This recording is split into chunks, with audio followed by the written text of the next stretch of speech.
We went to a prayer meeting, came home like any other normal night. Yeah. And I got up at 3 o'clock in the morning to get a glass of water. And suddenly I was pulled out of my body, like being sucked out of your body. And I found myself falling through the air, and I landed in this actual prison cell in hell. Rough-hewn stone walls, bars, filthy, stinking, dirty prison, like a dungeon. Yeah. Now, this was an out-of-body experience. This was a vision, okay? I've never had one like this before, but anyway, it was actually a prison cell. And there were these demonic creatures in this cell. What were they like? Reptilish in appearance, bumps and scales all over their bodies. Yeah. These particular two were about 12 or 13 feet tall. There's even scripture for that, but... Did they look like anything that you've ever seen a picture of? Yes, there are some depictions that are pretty accurate. One was in Dr. Kenneth Hagin's testimony that John Osteen's church showed about a demon that he saw, Dr. Kenneth Hagin. What did they do to you? Or did they do anything? They were, first of all, they were blaspheming and cursing God. They had an extreme hatred for God. They were deformed, twisted, grotesque creatures, and then they directed that hatred towards me. I wondered, why? What have I done to them? But the one picked me up, threw me into the wall, tremendous strength. I collapsed on the floor. I felt bones broken. The other one dug his claws into my chest, tore the flesh open. You have a body in hell, but it can withstand this torment. And they had absolutely no mercy, an extreme hatred for God and for man. No mercy at all? None. No. Not any. All right, when you were in this cell by yourself with these creatures, was there anybody else around? At this point, I was alone, just with these creatures.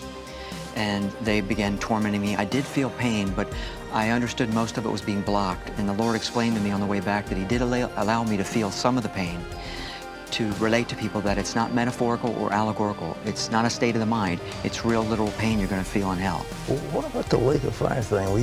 Was there fire somewhere? Yes, I was taken out of the cell and I was placed over next to this large raging pit of fire.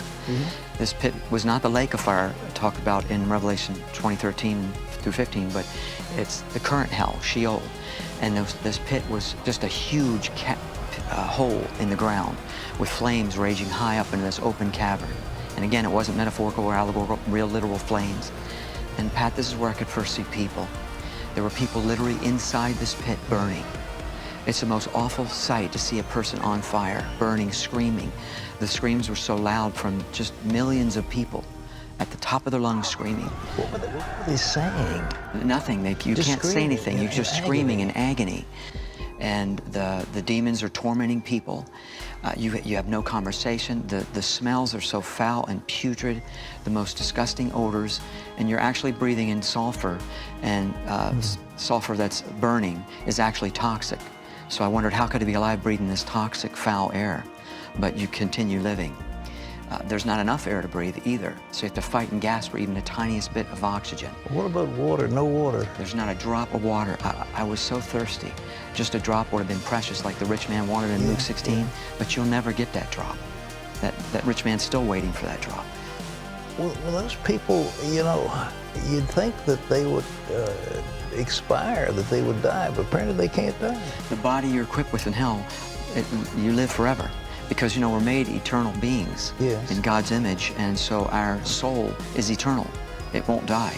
You know, like the burning bush. Remember, you saw it burning and it wasn't consumed. That's something like what it's like in hell with your body. It can withstand these torments, and you want to die. I wanted to die, but you can't. This little clip was from an interview from Living from Christ of Bill Wiese, in which two sections of hell were described pretty accurate. In this video we are going to take a look at all the 7 hells. Before we begin, if you like this kind of content, and want to see more of it, then make sure to like this video and subscribe to the channel. Let's get into it. In hell you are being tortured for hundreds to thousands of years, and for some this will never end. But not everyone gets the same punishment. Hell is divided in 7 hells, all a different degree of punishment, from low to high, which we will now all explain to you in short. We will start from the lowest degree of punishment to the highest. Starting at 1 we have mental torment/torture. You will be reliving your death or deepest guilts over and over. You will get here because of not being able to forgive yourself or others. What are you talking about? Someone is about to walk through that door and murder you. There ain't no way that's gonna happen. Oh, I assure you, it most certainly will happen. In fact, it's happened over 200 times already, and it will happen again.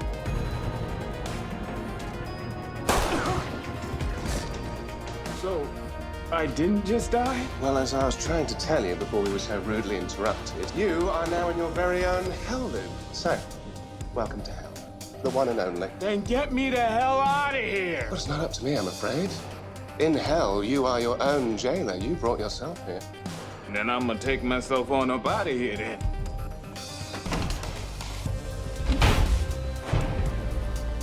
How in the hell? And it's not that simple. Why am I here? That's between you and your own guilt. It's what brought you here. And it's what will torture you now through the end of time. The only way you can leave in this and any other hell is by facing what you did wrong, accepting you did it, and knowing it was wrong. Wanting to set things right, and most important, forgiving others and especially yourself with all your heart. Once done this, you can call out to God, Yeshua, angels, Buddha, etc., which will then get you out of there. Man, you don't look so good.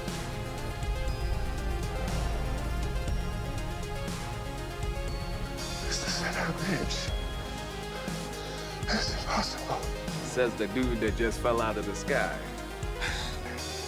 Last time I saw you, you were in hell. Did I fly in the wrong bloody direction? Nope, you're in the right place. This is heaven, or at least one of its many rooms. I'm still trying to get the lay of the land. Now, I hear they have a room made entirely out of cotton candy. No, that's impossible. No soul has ever made it up here from there. I don't know about that, but I know I took your advice. I faced my family, my guilt. You went through the door. Yep, finally. And boom, heaven. Heaven. Moving on to 2, we have drowning. You will be in a pit of water with no way out, with millions of other people. You will all be struggling to breathe and push each other underwater so you yourself might live. The reason you get here is because of low-level lust, and greed, and lying, so like ignoring other people for self-gain, throughout your life. The way you can leave in this and any other hell is by facing what you did wrong, accepting you did it, and knowing it was wrong. Wanting to set things right, and most important, forgiving others and especially yourself with all your heart. Once done this, you can call out to God, Yeshua, angels, Buddha, etc., which will then get you out of there. With the addition of realizing what you are doing in there, and stop doing what everyone is doing to each other, and just seek some safe, less crowded place and leave everyone else alone. From here on forward in every hell. Up to 3 we have frozen, shattering. In this hell you are being frozen and shattered over and over again. You get here by being selfish, not helping others, and low-level betrayal. The way to get out of this and any hell is again by realizing what you are doing in there, and stop doing what everyone is doing to each other, and just seek some safe, less crowded place, and leave everyone else alone.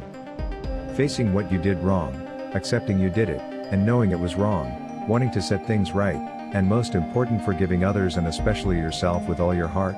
Once done this, you can call out to God, Yeshua, angels, Buddha, etc., which will then get you out of there. At number 4 we have being crushed. You will be crushed by rocks over and over again. The reason why you got here is because of high-level lust, greed, lying, and betrayal, ignoring other people for self-gain. The way to get out of this and any hell is again by realizing what you are doing in there, and stop doing what everyone is doing to each other and just seek some safe, less crowded place, and leave everyone else alone. Facing what you did wrong, accepting you did it, and knowing it was wrong. Wanting to set things right, and most important, forgiving others and especially yourself with all your heart. Once done this, you can call out to God, Yeshua, angels, Buddha, etc., which will then get you out of there. Next, number 5 we have a special one, and also the one we have heard in the clip in the beginning of the prison cell, which is torture. As explained in the video, this is how the torture goes. You got here by raping, torturing, murder, also indirect, and any kind of low-level sin in between. So the people of the first 3 hells experience this also every so many months or years. By now we know how to get out of this one and the rest. At number 6 we have the pit of fire, also talked about in the clip in the beginning of this video. You get here by multiple rapings, torturings, murders, direct, and any kind of sin high degree, so the people of the 4th and 5th hell experience this too every so many months or years. And last we have the void. The void is a place, as the name suggests. You only see fog everywhere. You don't hear or smell anything. You are completely alone in an endless room of fog. You get here by committing heinous crimes. Now you might be wondering, how is this worse than any other of the 7 hells? This is indeed something we as humans without ego can't grasp, like torturing, drowning, being crushed, being stuck in a pit of fire. Must be worse than being alone in a foggy room, right? For us it might be, but for the soul there is nothing worse than being all alone for eternity, since it's a social being from nature. In all the other hells, you are at least accompanied by other souls and beings. But here you're not.